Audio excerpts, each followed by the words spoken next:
firman Tuhan malam hari ini. Mari lihat Yeremia 2 ayat yang ke-13.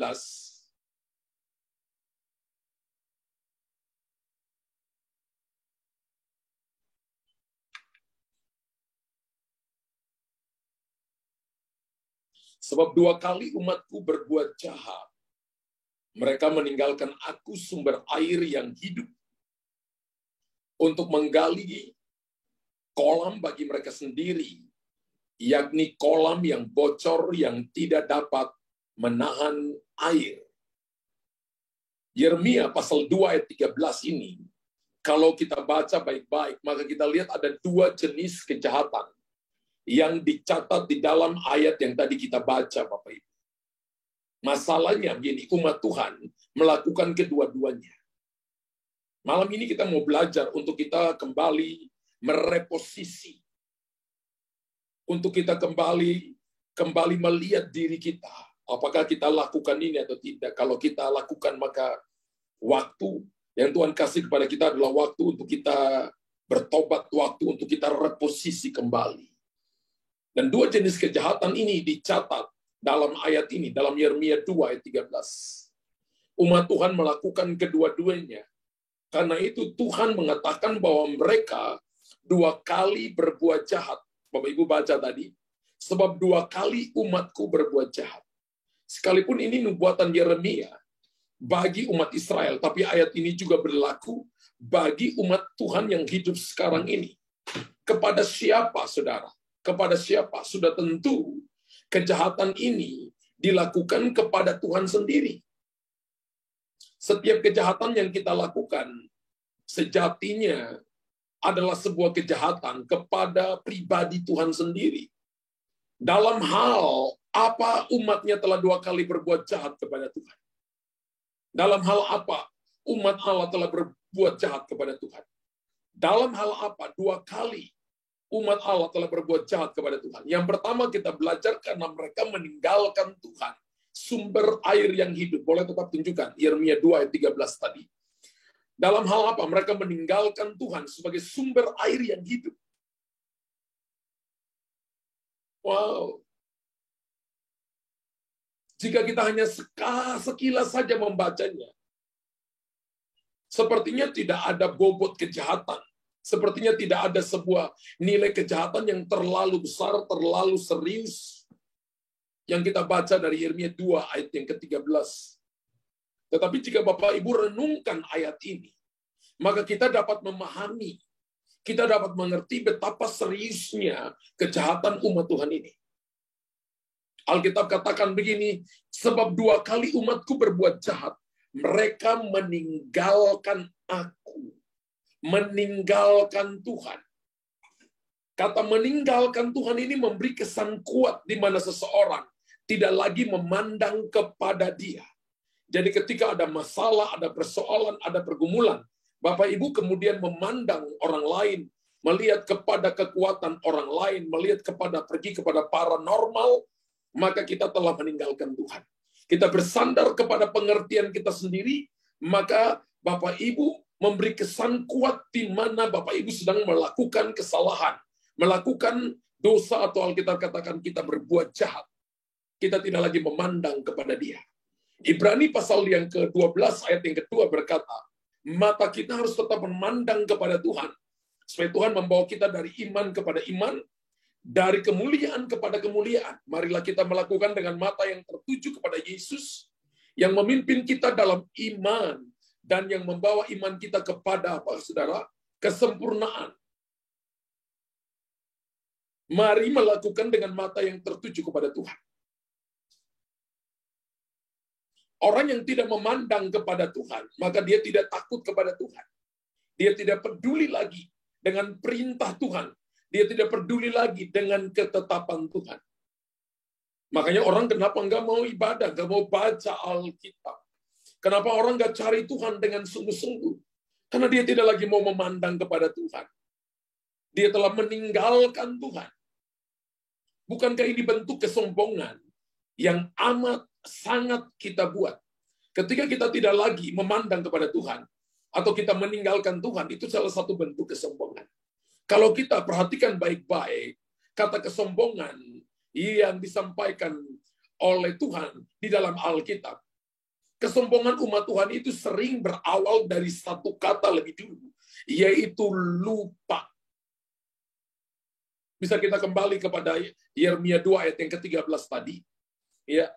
Sekali lagi, kalau kita menyelidiki Alkitab, firman Allah berkata begini, kesombongan umat Tuhan sering berawal dari kata lupa. Wow. Dari kata kita melupakan Tuhan. Kita lupa kepada Tuhan. Umat Tuhan berbuat jahat, mereka meninggalkan aku sumber air yang hidup. Alkitab mengatakan, kesombongan umat Tuhan sering berawal dari satu kata lupa. Aduh, saya lupa berdoa. Saya lupa baca Alkitab, hati-hati. Lupa akan anugerahnya. Kesombongan mulai dari kata lupa lebih dulu. Wow. Banyak kali bangsa Israel lupa betapa besarnya anugerah Tuhan atas mereka. Bapak Ibu ingat ketika Tuhan pimpin mereka dari Mesir, lalu mereka masuk di padang gurun, mereka ditudung oleh tiang api pada waktu malam dan tiang awan pada waktu siang. Ingat bahwa padang gurun itu sangat amat dingin dan sangat amat panas, dan Tuhan menjaga mereka. Tapi apa yang terjadi? Mereka memberontak di padang gurun. Mereka diberi makan dari makanan malaikat.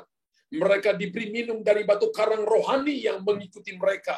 Dan batu karang itu adalah Kristus. Tapi mereka tidak mau merubah hati mereka. Mereka lupa akan anugerahnya. Mereka lupa akan kebaikan Tuhan. Mereka lupa akan tuntunan Tuhan. Dan Tuhan sebelumnya telah memperingatkan bangsa Israel, jangan pernah lupa akan kebaikan Tuhan.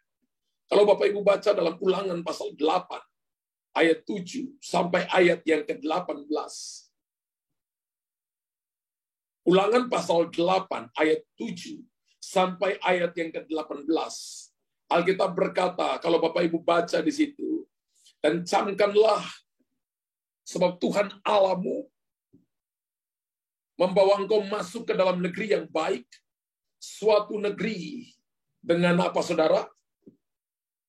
Dengan sungai, mata air, dan danau yang keluar dari lembah-lembah dan gunung-gunung. Suatu negeri dengan gandum dan jelainya, dengan pohon anggur, pohon ara, dan pohon delimanya. Suatu negeri dengan pohon zaitun dan madunya. Suatu negeri di mana engkau akan makan roti dengan tidak usah berhemat. Artinya more than enough. Di mana engkau tidak akan kekurangan apapun. Suatu negeri yang batunya mengandung besi, dan dari gunungnya akan kau gali tembaga. Dan engkau akan makan dan akan kenyang, maka engkau akan memuji Tuhan Allahmu. Karena negeri yang baik yang diberikannya kepadamu itu. Hati-hatilah supaya jangan engkau melupakan Tuhan Allahmu. Alkitab katakan Tuhan memberikan kepada kita yang baik, kita diberkati, kita dipulihkan, kita dipromosi. Tapi banyak orang melupakan Tuhan. Hati-hati supaya jangan engkau melupakan Tuhan Allahmu. Kata kuncinya dimulai dengan lupa. Ketika Anda lupa, maka Anda sedang sombong. Dengan tidak berpegang pada perintah, peraturan dan ketetapannya yang kusampaikan kepadamu pada hari ini. Ayat ke-12. Dan supaya apabila engkau sudah makan dan kenyang, mendirikan rumah-rumah yang baik serta mendiaminya. Dan supaya apabila engkau sudah makan kenyang, mendirikan rumah-rumah yang baik serta mendiaminya. Ayat 13. Dan apabila lembu sapimu dan kambing dombamu bertambah banyak, dan emasmu serta perakmu bertambah banyak, dan segala yang ada padamu bertambah banyak. Ayat 14. Jangan engkau tinggi hati, sehingga engkau melupakan Tuhan Allahmu, yang membawa engkau keluar dari tanah Mesir, dari rumah perbudakan. Dan yang memimpin engkau melalui padang gurun yang besar dan dahsyat ini, dengan ular-ular yang ganas serta kalajengkingnya, dan tanahnya yang gesang, yang tidak ada air, Dia yang membuat air keluar bagimu dari gunung batu yang keras. Dan yang di padang gurun memberi engkau makan mana yang tidak dikenal oleh nenek moyangmu. Supaya direndahkannya hatimu dan dicobainya engkau hanya untuk berbuat baik kepadamu akhirnya. Ayat 17. Maka janganlah kau katakan dalam hatimu, kekuasaanku dan kekuatan tanganku lah yang membuat aku memperoleh kekayaan ini. Ayat 18.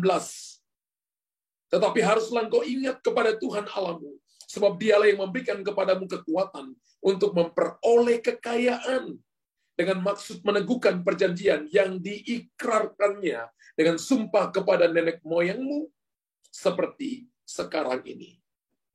Bapak Ibu perhatikan baik-baik kalau kita lihat Ulangan 8 ayat 7 sampai 18.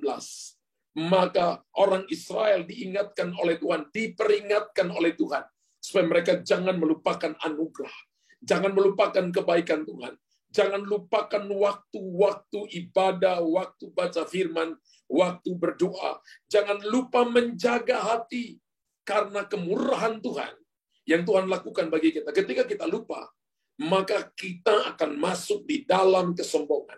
Kita harus camkan bahwa kemakmuran, kenyamanan dapat membuat seseorang atau suatu bangsa melupakan Tuhan. Bapak Ibu harus ingat ketika Bapak Ibu diberkati, ketika Bapak Ibu dipromosi, ketika Bapak Ibu dan saya diberkati secara finansial, keuangan, melimpah ruah, kita harus ingat baik-baik bahwa kenyamanan hidup dapat membuat seseorang atau satu bangsa, satu negara bisa melupakan Tuhan. Dan Tuhan peringatkan ini dalam Ulangan 8 ayat 7 sampai 18. Dimulai dengan kata melupakan lebih dulu, tidak ingat kepada Tuhan. Mereka berkata karena kekuatanku.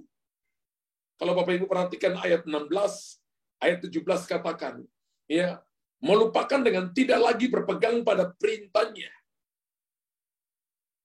Maka janganlah kau katakan dalam hatimu, kekuasaanku dan kekuatan tanganku lah yang membuat aku memperoleh kekayaan. Ini orang yang tanda bahwa dia lupa Tuhan. Melupakan dengan tidak lagi berpegang pada perintahnya. Setelah lupa berkembang menjadi tinggi hati.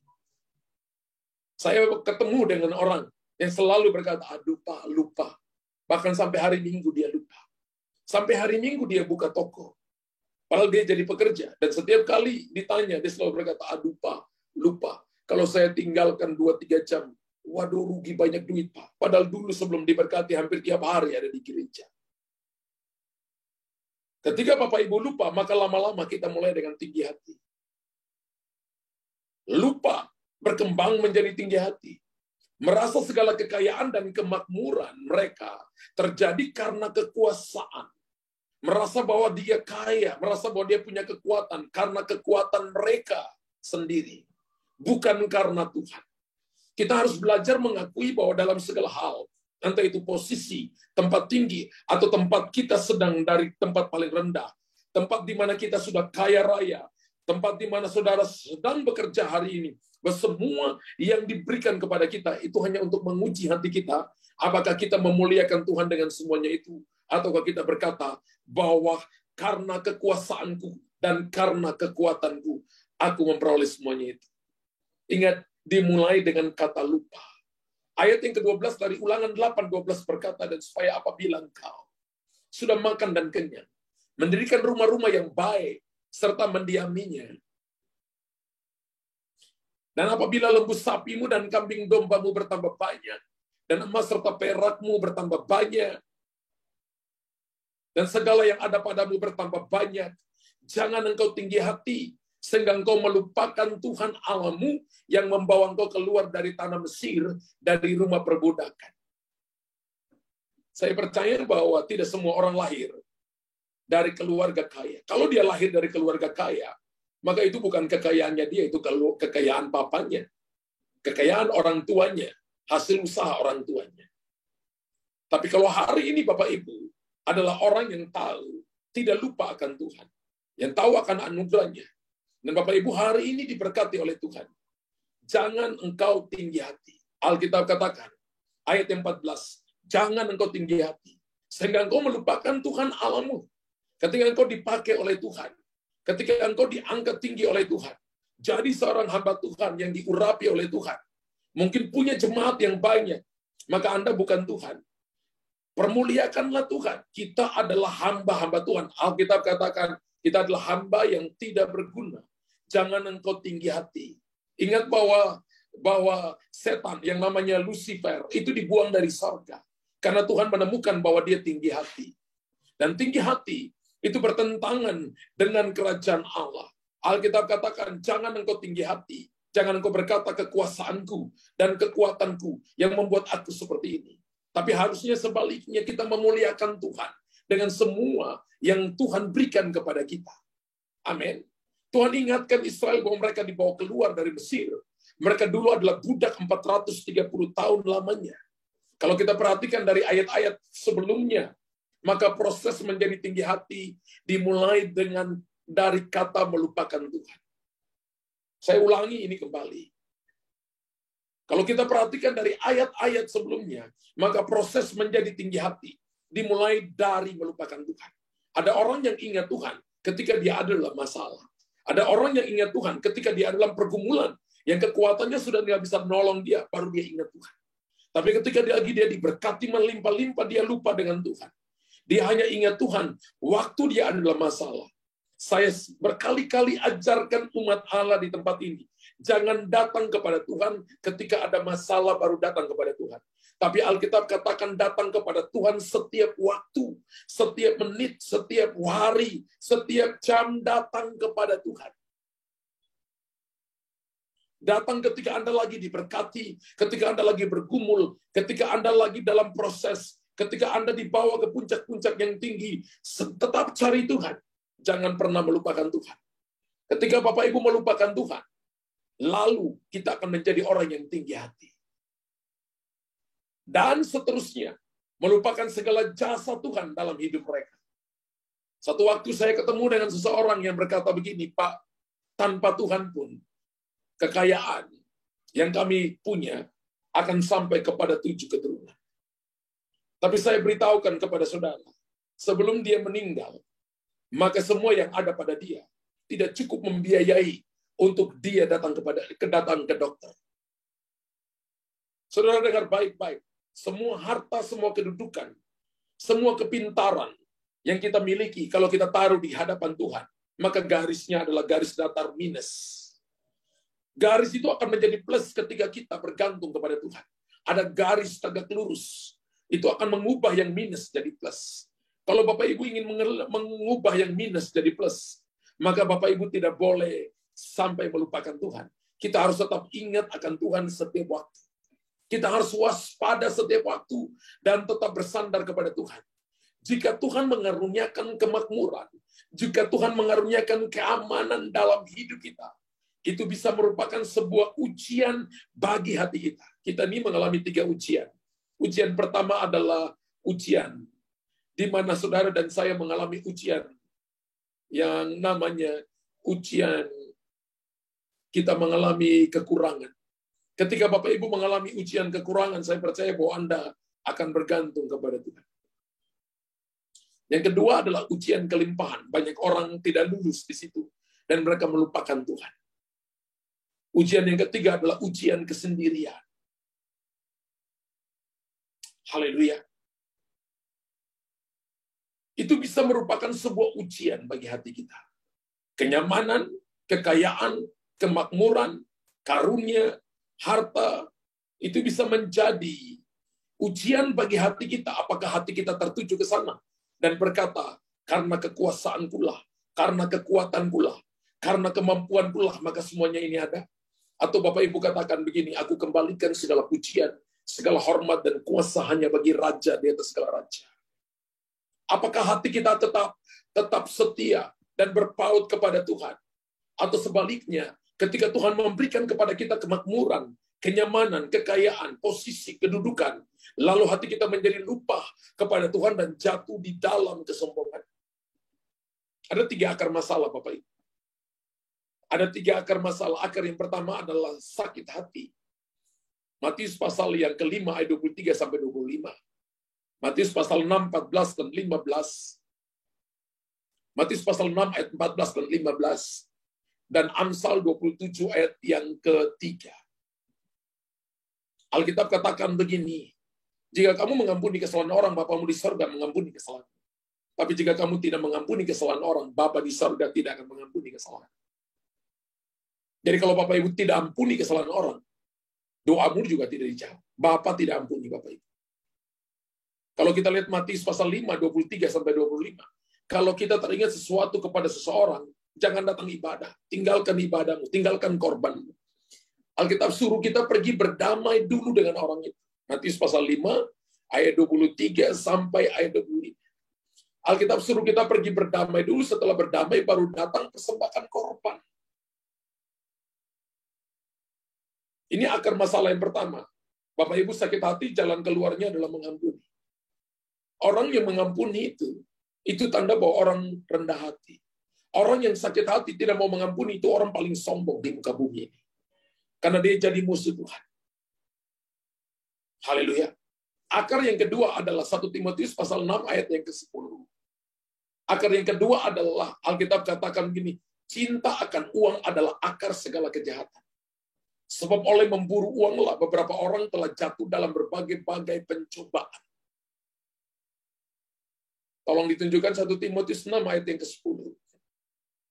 Punya uang banyak boleh. Punya kekayaan banyak boleh. Tapi yang nggak boleh adalah cinta akan uang.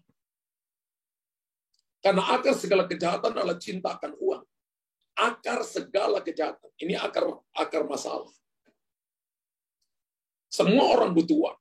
Termasuk saya yang bicara. Kita butuh uang dalam pelayanan. Tapi tidak boleh mencintai uang. Bapak Ibu yang jadi bisnismen, Bapak Ibu yang pekerja, kita yang di rumah, saudara dan saya, semua kita butuh uang, tapi tidak boleh cinta uang. Beberapa orang memburu uang, sehingga akhirnya mereka melakukan kejahatan. Beberapa memburu uang, sehingga akhirnya mereka membunuh. Beberapa memburu uang, mereka menjual diri untuk mereka mendapatkan uang. Karena uang, jadi mereka mencintai uang lebih daripada mencintai Tuhan. Orang mencintai uang lebih dari Tuhan, dia melupakan Tuhan. Uang itu adalah akibat daripada kita ketemu Tuhan lebih dulu, baru Tuhan berkati kita. Bagaimana caranya? Jalan keluarnya seperti apa? Kita harus memprioritaskan Tuhan, nomor satu. Bukan uang yang diprioritaskan nomor satu, tapi Tuhan yang diprioritaskan nomor satu. Yang ketiga, Bapak Ibu lihat 1 Korintus pasal yang ke-15 ayat 33. Alkitab katakan begini, jangan sesat, pergaulan yang buruk merusakkan kebiasaan yang baik. 1 Korintus 15 ayat yang ke-33. Firman Allah ini akar masalah yang ketiga. Bahwa dikatakan bahwa, Bapak Ibu perhatikan baik-baik. Dikatakan begini, pergaulan yang buruk, jangan kamu sesat. Pergaulan yang buruk merusakkan kebiasaan yang baik. Berarti kalau Bapak Ibu balikan ini, berarti pergaulan yang baik akan merusakkan, menghapuskan kebiasaan buruk. Kebiasaan buruk merusakkan kebiasaan yang baik. Jadi kalau Bapak Ibu mau bergaul dengan seseorang, jangan bergaul dengan orang yang rohani di bawah Bapak Ibu. Kasih semua orang, percaya sedikit orang. Jangan buat dosa kepada satu orang itu. Kalau Bapak Ibu mau jadi baik, bergaulah dengan orang yang selevel dengan Anda atau di atas Anda yang rohaninya lebih baik. Sehingga kehidupan rohani kita jadi baik. Kalau Bapak Ibu tidak suka berdoa, bergaulah dengan orang yang suka berdoa. Kalau Bapak Ibu tidak suka datang ibadah, bergaul dengan orang yang rajin ibadah.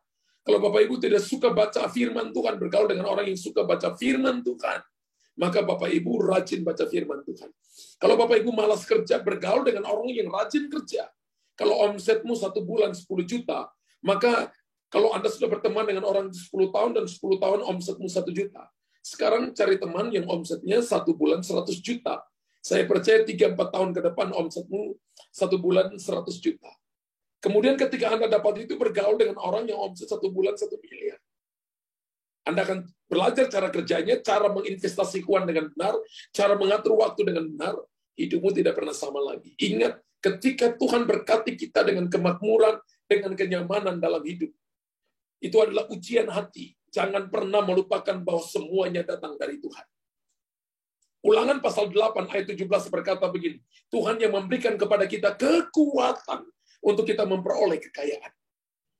Katakan amin unlimited. Amin 500 juta triliun kali. Tulis di kolom komentar. Ayat yang ke-18 berkata gini. Ya, ayat yang ke-16 atau 18 ya? Ya. 18. Tapi haruslah engkau ingat kepada Tuhan Allahmu, sebab dialah yang memberikan kepadamu kekuatan untuk memperoleh kekayaan. Haruslah engkau ingat. Bapak Ibu tulis di kolom komentar. Saya harus ingat kepada Tuhan. Sebab Tuhan yang memberikan kepadaku kekuatan untuk memperoleh kekayaan. Wow. Saya belajar ini, saudara. Saya belajar ini.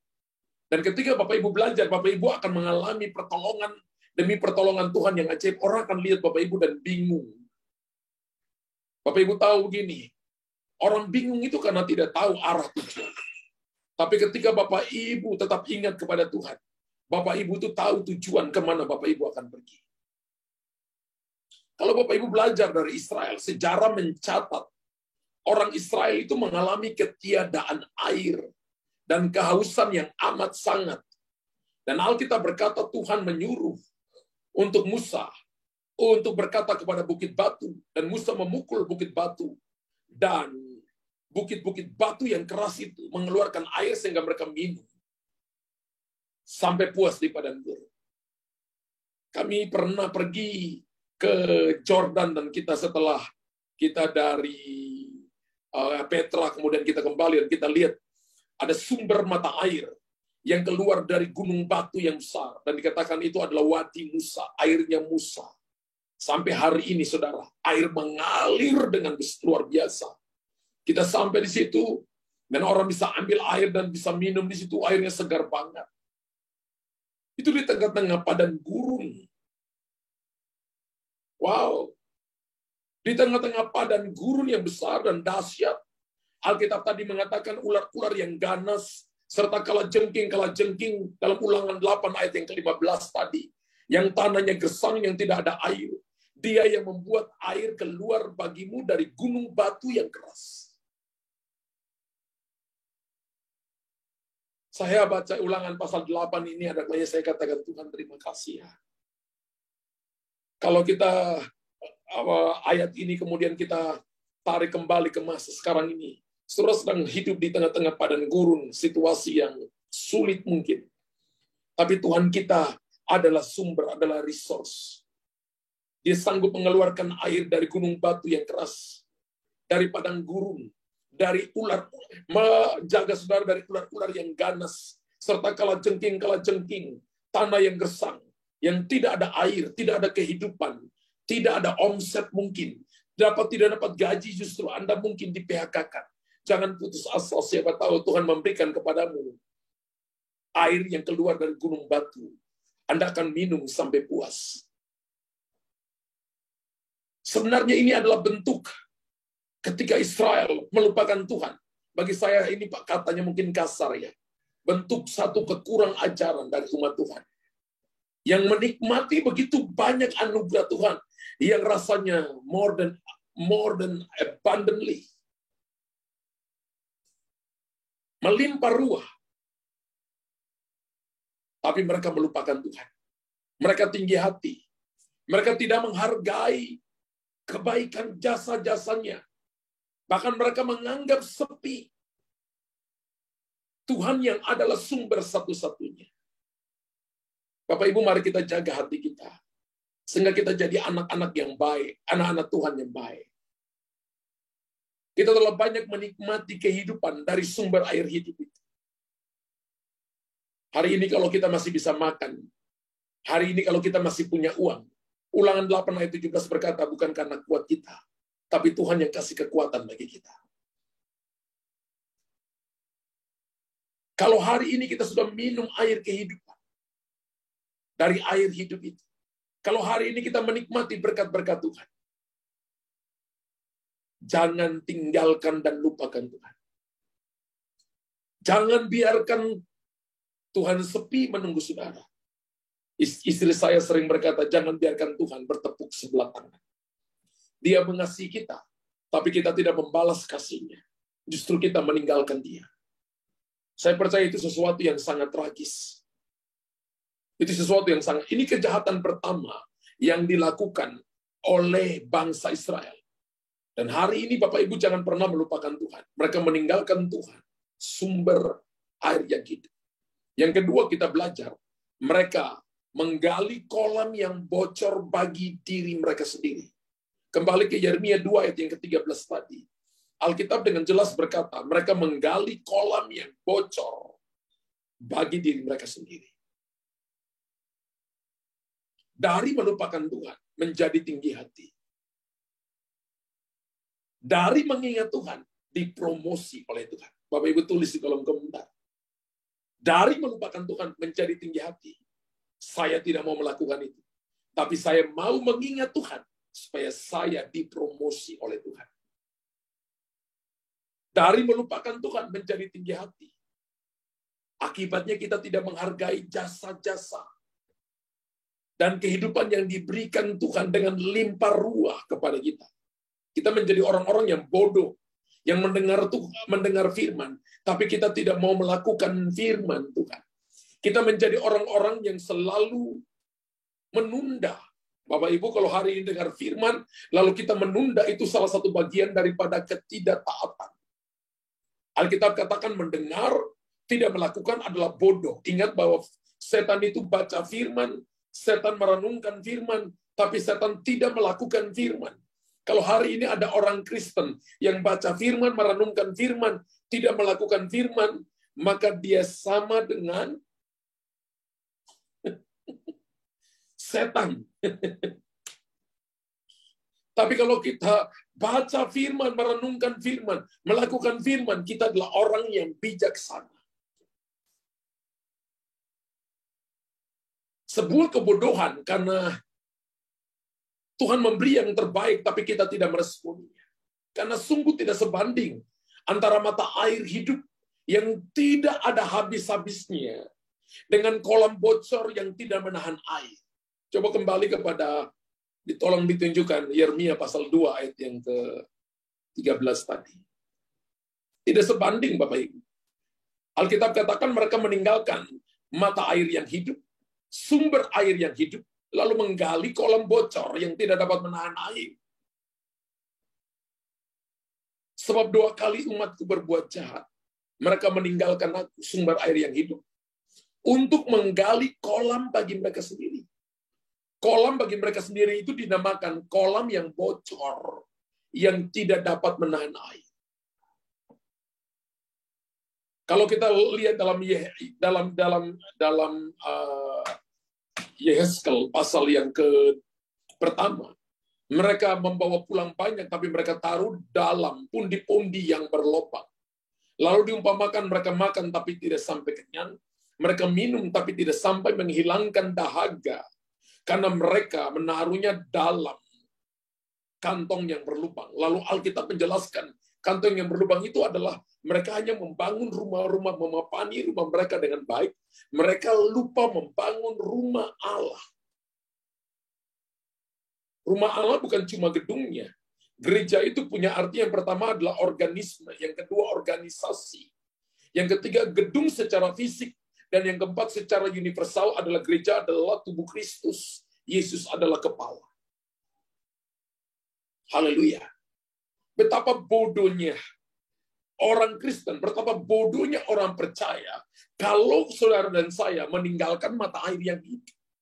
Lalu kita menggali kolam bocor yang tidak dapat menahan air. Inilah kebodohan daripada umat Tuhan. Dan mereka menolak menjadikan Tuhan sebagai juru selamat. Mereka menolak menjadikan Tuhan satu-satunya sumber air hidup mereka. Orang yang tidak menjadikan Tuhan sebagai satu-satunya sumber air hidup mereka mudah khawatir. Ngomongnya selalu berbelat-belit, ngomongnya tidak jujur. Mulutnya penuh dengan kekhawatiran, mulutnya penuh dengan sungut-sungut. Mulutnya selalu menyalahkan orang lain, selalu menyalahkan keadaan. Karena bagi saya begini, ketika seseorang, dan apa kata firman Tuhan, ketika seseorang tinggal di tengah-tengah sumber air yang hidup, dia tidak perlu takut. Mazmur pasal pertama ayat yang ketiga, ia seperti pohon yang ditanam di tepi aliran sungai, yang menghasilkan buahnya pada musimnya, pada musimnya, dan yang tidak layu daunnya, apa saja yang diperbuatnya berhasil. Kita diumpamakan seperti pohon yang ditanam di tepi aliran air. Tuhan adalah aliran air yang tidak pernah mengalami masa kekeringan. Dia adalah sumber air yang hidup.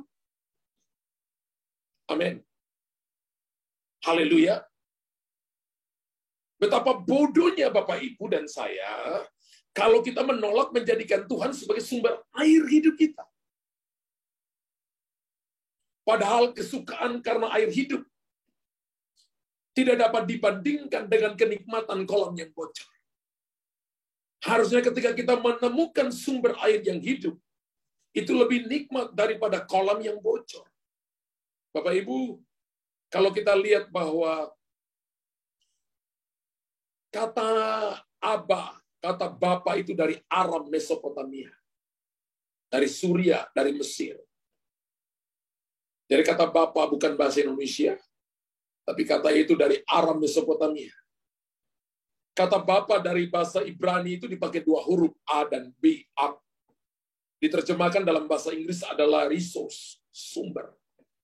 Lalu Matius pasal yang ke-6, Yesus ajarkan doa Bapa kami yang ada di sorga. Dikuduskan namamu. Kalau ganti kata Bapa dengan sumber, maka bunyinya begini, sumber kami yang ada di sorga. Dikuduskan namamu. Hebatnya lagi ketika Anda have Jesus live in us, menjadikan Yesus sebagai Tuhan dan Raja dalam hidupmu, maka dalam hidupmu ada aliran-aliran air hidup. Katakan, dalam hidup saya ada aliran-aliran air hidup. Jangan menukar ini dengan yang lain. Adalah sebuah kebodohan jika umat Tuhan menukarkan kesukaan surgawi dengan mengejar kenikmatan duniawi yang tidak bertahan lama. Mereka meninggalkan sumber air yang hidup, menggali kolam yang tidak tahan terhadap air yang selalu bocor. Bicara tentang kenikmatan duniawi yang tidak bertahan lama. Kesukaan surgawi adalah kesukaan yang terus-menerus, yang memancar tiada habisnya, tidak mengalami kekeringan sama sekali. Saya mau tinggal di situ. Mungkin kemarin kita buat keliru, mungkin kemarin kita buat dosa, mungkin kemarin kita buat salah. Tapi orang-orang yang waras, yang bijaksana adalah begini, dia kembali datang kepada Tuhan, mengakui kesalahannya, dan tidak mau menikmati kesenangan duniawi lagi. Dan dia mau melakukannya, mau tinggal di dalam sumber air yang hidup, yang terus-menerus memancar tiada habisnya. Saya percaya bahwa kenikmatan dunia hanya sebatas senang sebentar saja. Bapak Ibu tulis di kolom komentar, kenikmatan duniawi hanya sebatas senang sebentar saja. Bapak Ibu hari ini nipu orang untuk Bapak Ibu diberkati, hanya senang sebentar saja. Bapak Ibu hari ini lakukan dosa dalam hal apa? Perzinahan, percabulan, intimidasi. Dalam hal apa Bapak Ibu lakukan untuk menyenangi diri Bapak Ibu? Hanya senang sebentar saja. Berhenti Bapak Ibu. Ini waktunya untuk Bapak Ibu kembali kepada sumber air yang hidup itu. Tinggal di situ supaya berbuah pada musimnya. Daunnya tidak layu, apa saja yang diperbuatnya berhasil. Kalau kita menikmati kesenangan dunia yang senang sebentar saja, akan menimbulkan kekeringan hati yang lebih dahsyat. Ketika ada panggilan untuk ibadah, hati kita kering. Ketika dengar firman, firman itu nggak tumbuh. Karena firman itu dicuri oleh setan. Saya percaya bahwa Tuhan tidak mau itu terjadi bagi umat Allah. Kalau kita lihat Yohanes pasal yang keempat, Yesus menjelaskan kepada perempuan Samaria yang ada di perigi Yakub. Bapak Ibu bisa lihat sebuah gambaran tentang kenikmatan yang diberikan oleh dunia dibandingkan dengan kesukaan, kepuasan yang Tuhan mau berikan kepada wanita itu. Perempuan Samaria dalam kisah ini, Alkitab katakan mempunyai 5 suami. Namun ia belum puas dengan hidupnya. Wow, hari ini ada begitu banyak orang yang punya kekayaan banyak, punya kedudukan tapi tidak puas dengan hidupnya. Hati kita itu punya size-nya itu unlimited, Bapak Ibu. Bapak Ibu isi rumah 10 masih ada lagi size yang kosong. Isi mobil 10 masih ada size yang kosong. Isi uang 100 juta, 1 triliun, masih ada size yang kosong. Hati kita akan dipuaskan ketika Bapak Ibu isi Yesus dan firman dalam hati dan pikiran kita. Maka kita jadi orang yang puas. Orang yang kaya belum tentu puas. Tapi orang yang puas pasti kaya. Perempuan Samaria dalam kisah ini telah mempunyai 5 suami. Namun ia belum memiliki kepuasan dalam hidupnya. Perempuan gambaran gereja, dia nggak punya nama. Dia hanya disebut dengan perempuan Samaria. Sebagai gereja Tuhan, jangan sampai kita adalah orang yang mengasihi duniawi melebihi mengasihi Tuhan. Jangan sampai saudara dan saya membangun kolam yang bocor yang tidak dapat menahan air. Melebihi Anda tinggal dalam sumber air kehidupan. Alkitab katakan ia masih lagi hidup dengan seorang pria yang lain. Yang Yesus sendiri katakan sebagai bukan suaminya. Orang buat dosa kalau dia tidak bertobat sungguh-sungguh itu beruntun, Bapak Ibu. Bapak Ibu harus datang secara radikal dengan Tuhan. Kalau tidak kita rada nakal. Yesus katakan yang ada padamu sekarang bukan suamimu. Sudah mempunyai 5 suami. Tapi masih hidup lagi dengan pria lain. Bukan suaminya alias kumpul kebo. Pertanyaannya apa yang dicari perempuan Samaria ini? Apa yang dicari gereja Tuhan hari ini? Apakah 5 suami tidak memuaskan dia? Apakah satu pria yang bukan suaminya akan memuaskan dia? Itu kan pertanyaan yang perlu kita jawab. Bapak Ibu hari ini, kalau hati kita hanya terpaut dengan hal-hal yang dunia tawarkan kepada kita, melebihi kita tinggal dalam sumber air kehidupan, maka itu seperti perempuan Samaria yang punya 5 suami, ada 1 suami yang belum jadi suaminya, hatinya tidak terpuaskan. Ini sama saja dengan dia meninggalkan sumber air hidup dan menggali kolam yang bocor yang tidak dapat menahan air. Hati kita belum siap, kita perlu datang kepada Tuhan. Sebagai sumber air hidup. Yeskel pasal yang ke-36 ayat 24-25 berkata, datang dan minta hati yang baru supaya Tuhan berikan kepada kita roh yang baru. Yeskel 36 ayat 24-25, ayat 25 tolong ditunjukkan. Aku akan memberikan kepadamu air jernih yang akan mentahirkan kamu dari segala kenajisanmu, dari segala berhala-berhalamu. Aku akan mentahirkan kamu. Ayat 26 berkata begini. Aku akan mencurahkan, kamu akan kuberikan hati yang baru, a new heart, baru a new spirit. Hati yang baru dan roh yang baru dalam batinmu. Dan aku akan menjauhkan dari tubuhmu hati yang keras, dan kuberikan kepadamu hati yang taat. Yang berikan hati yang baru adalah Tuhan. Kita perlu datang kepada Tuhan, minta hati yang baru. Hati yang rindu. Hati yang rindu dengan sumber air hidup. Supaya saudara bisa menampung aliran air itu. Memuliakan Tuhan dengan berkat. Memuliakan Tuhan dengan semua yang Tuhan percayakan kepada Bapak, Ibu, Saudara, dan saya. Yesus adalah sumber air hidup. Datang memberikan kehidupan. Dan bukan sekedar hidup saja. Kita makan bukan untuk hidup. Hidup juga. Ya. Bukan cuma untuk makan. Kita diberkati. Bukan cuma untuk kita hidup. Tapi kita diberkati supaya saudara dan saya memuliakan Tuhan dengan berkat-berkat yang Tuhan berikan. Kita dipromosi. Bukan supaya kita hidup. Kita dipromosi supaya kita memuliakan Tuhan dengan promosi itu. Haleluya. Tuhan mau saudara dan saya berkelimpahan. Kelimpahan yang bersifat surgawi. Ada orang yang mungkin melimpah secara harta, tapi belum tentu ada kelimpahan surgawi. Bapak Ibu dengar baik-baik, kelimpahan surgawi adalah Bapak Ibu terus memberi waktu, memberi pemikiran, punya waktu dengan Tuhan. Bapak Ibu terus memberi, misalnya Anda berkelimpahan dalam keuangan, tapi Anda tidak pernah memberi, maka Anda adalah orang yang paling miskin di hadapan Tuhan.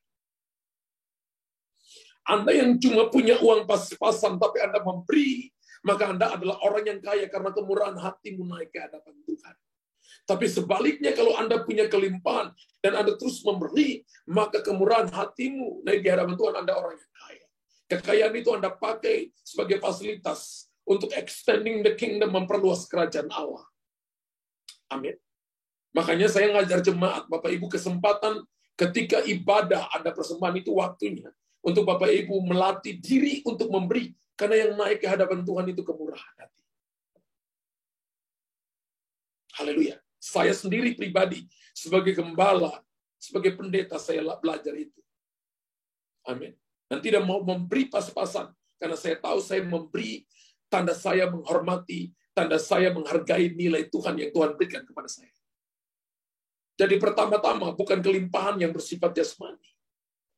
Seperti harta benda yang bisa hancur, yang bisa dimakan ngengat atau hilang diambil pencuri. Kalau Bapak Ibu perhatikan perkataan Tuhan, yang indah sangat menenteramkan, sekaligus memuaskan bagi mereka yang menerima Dia, yang mengalami janji-janjinya. Kalau kita lihat Yohanes pasal 4 ayat yang ke-13, ketika Yesus berbicara kepada perempuan Samaria, barang siapa minum air ini, ia akan haus lagi. Yesus berkata, kalau kamu minum air Yakub ini, kamu akan haus lagi. Wow.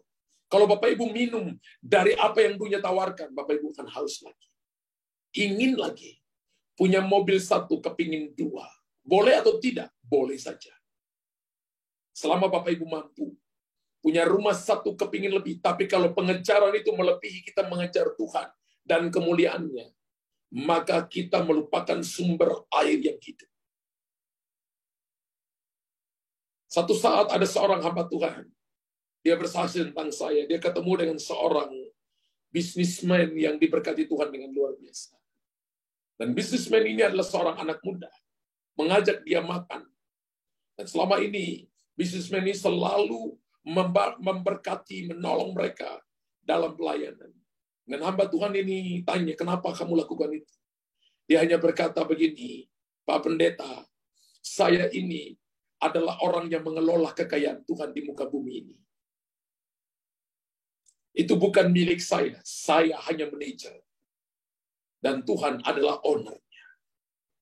Ketika saya diceritakan itu, saya katakan, wow, masih ada orang yang kaya raya, punya hati yang tinggal dalam sumber air yang hidup. Makanya mereka mengalami kelimpahan. Kalau Bapak Ibu mau alami kelimpahan, maka Bapak Ibu akan melihat perkara-perkara besar. Satu saat saya ketemu dengan seorang gembala. Dia mengembalakan di satu kabupaten yang jauh dari pusat kota kurang lebih 3 jam. Dan dia berkata begini, Pastor, saya jemaat nggak banyak. Tapi saya tetap makan setiap hari, anak-anak saya bisa sekolah, bisa kuliah. Tuhan itu adalah Tuhan yang mencukupkan kebutuhan kita tanpa kekurangan suatu apapun. Dan saya lihat jemaat yang datang melayani Tuhan, mereka diberkati Tuhan dengan limpah. Dan saya cuma katakan begini, mereka sedang tinggal dalam sumber air yang hidup. Yesus berkata kepada perempuan Samaria, barang siapa minum air ini, ia akan haus lagi. Itu adalah gambaran dari kesenangan dari dunia ini. Tak pernah bisa memuaskan, malah makin menimbulkan kehausan. Wow, Tuhan mau saudara dan saya puas dengan sumber air yang hidup. Yohanes pasal 4 ayat 13 dan 14. Barang siapa minum air yang akan kuberikan kepadanya, ia tidak akan haus untuk selama-lamanya. Wow. Sebaliknya air yang akan kuberikan kepadanya akan menjadi mata air di dalam dirinya yang akan terus-menerus memancar sampai kepada hidup yang kekal. Alkitab katakan kalau kita minum dari air kehidupan, firman Allah, maka akan menjadi mata air dalam dirinya yang akan terus-menerus memancar sampai kepada hidup yang kekal. Harta duniawi bisa habis. Ketika Bapak Ibu mati, Bapak Ibu nggak ambil. Tapi yang Yesus ajarkan, ketika Bapak Ibu tinggal di dalam sumber air yang hidup, minum dari air yang hidup, yaitu firman Allah, maka itu menjadi mata air yang akan memancar dalam diri kita, terus-menerus sampai kepada hidup yang kekal. Tuhan Yesus dengan kelemah lembutannya menawarkan kita air hidup yang sungguh-sungguh hidup dan menghidupkan, yaitu Roh Kudus. Ketika saudara dipenuhi Roh Kudus, jangan pakai itu untuk gagah-gagahan, tapi pakai itu untuk memancarkan kemuliaan Tuhan. Ketika Anda percaya kepadanya, Anda akan dipercayakan karunia. Anda akan dipercayakan perkara-perkara besar, hikmat, hal-hal ajaib akan orang lihat dari saudara. Bahkan yang sangat ajaib, air yang diberikan itu menjadi mata air dalam diri orang yang menerimanya.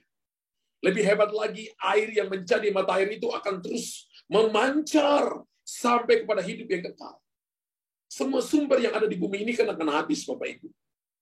Tetapi semua yang berasal daripada Tuhan tidak pernah habis-habisnya. Bapak Ibu tulis di kolom komentar. Semua yang berasal daripada Tuhan tidak akan pernah habis-habisnya. Dan hanya Tuhan yang sanggup memberikan mata air itu kepada saudara. Hanya Yesus yang memberikan air dengan kualitas yang menghasilkan mata air dalam diri saudara dan saya. Ketika Bapak Ibu dengar firman Tuhan, maka Bapak Ibu sedang menerima air hidup itu. Biarkan firman Tuhan tinggal dalam saudara. Kita jadi pelaku firman Tuhan. Amin. Yesus yang tergantung di atas kayu salib. Dan dari lambungnya keluarkan air. Mengeluarkan berkat kehidupan. Melalui Roh Kudus yang diutusnya. Masuk ke dalam hati kita. Yesus, dia adalah gunung batu yang sanggup mengeluarkan air hidup. Ketika bangsa Israel di padang gurun. Dan hari ini, air itu telah menjadi mata air.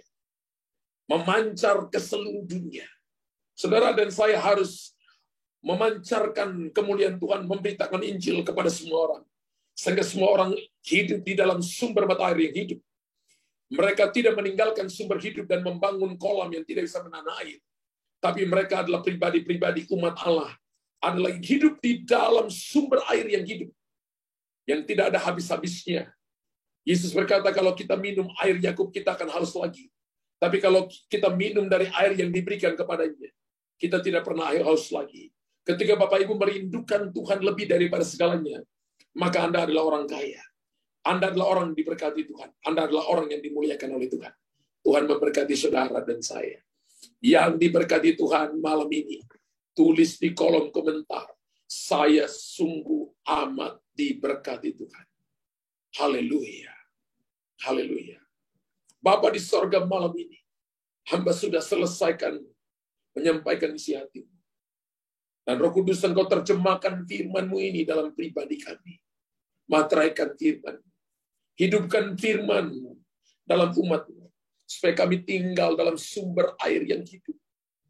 Kami tidak membangun kolam air yang tidak dapat menahan air. Kami tidak membangun kolam air yang kotor yang tidak dapat menahan air.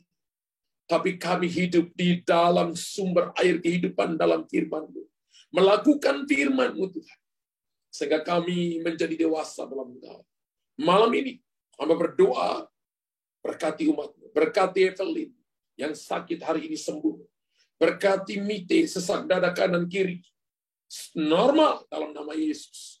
Berkati Desi Deborah, untuk anaknya Ruth, agar dapat pekerjaan yang baik. Tuhan buka pintu bagi mereka. Berkati Erikson untuk Yuda dan Morris dalam perkuliahan, supaya mereka mengalami pertobatan, mengalami encounter with God. Berkati suami dari Ibu Fraulin yang sekarang ini sedang demam, aku katakan sembuh. Sebentar lagi dia akan sembuh. Bilur-bilur Yesus sudah menyembuhkan. Aku lepaskan Yeremia 30 ayat 17. Tuhan telah menyembuhkan luka-lukanya dan telah memberikan kepadanya kekuatan kesehatan. Berdoa kepada Cici Yangge, pusing dalam tidurnya, aku katakan sembuh. Sembuh dalam nama Yesus. Aku katakan Rostina Lembong, penjualan rumah dan mobilnya, Tuhan memberikan orang yang tepat dengan harga yang terbaik. Sembuh dalam nama Yesus. Berdoa kepada Rita, punya problem di asam lambungnya, sembuh dalam nama Yesus. Kesembuhan terjadi. Berdoa kepada Yosia Sandala, untuk keluarganya, pemulihan terjadi bagi keluarganya. Terobosan terjadi bagi keluarganya. Berdoa kepada Mamru Menurung, sakit di leher, sakit di kepalanya. Aku katakan sembuh saat ini juga. Pemulihan terjadi, kekuatan Tuhan berikan kepada mereka. Dalam nama Yesus. Berdoa kepada Luciana Srigar, dalam nama Yesus. Biarlah keluarga mereka dipulihkan oleh Tuhan. Kekuatan Tuhan berikan saat ini. Dalam nama Yesus Tuhan. Anugerah Tuhan berikan kepada mereka. Berdoa kepada Ibu Karuyan hari ini yang berulang tahun. Diberkati di hari ulang tahun ini. Anugerah Tuhan turun atasnya. Biarlah penuh dengan hikmat. Amsal 23 ayat ketiga, ayat 23 berkata, belilah kebenaran dan jangan menjualnya, supaya engkau memperoleh kebaikan, kemurahan, dan keadilan daripada Tuhan. Anugerah Tuhan turun bagi umatmu. Mereka yang sakit sudah disembuhkan oleh Tuhan. Diberikan kekuatan oleh Tuhan. Dalam nama Yesus Tuhan. Haleluya, haleluya. Amin, amin, amin. Puji Tuhan Bapak Ibu. Saudara diberkati oleh Tuhan malam.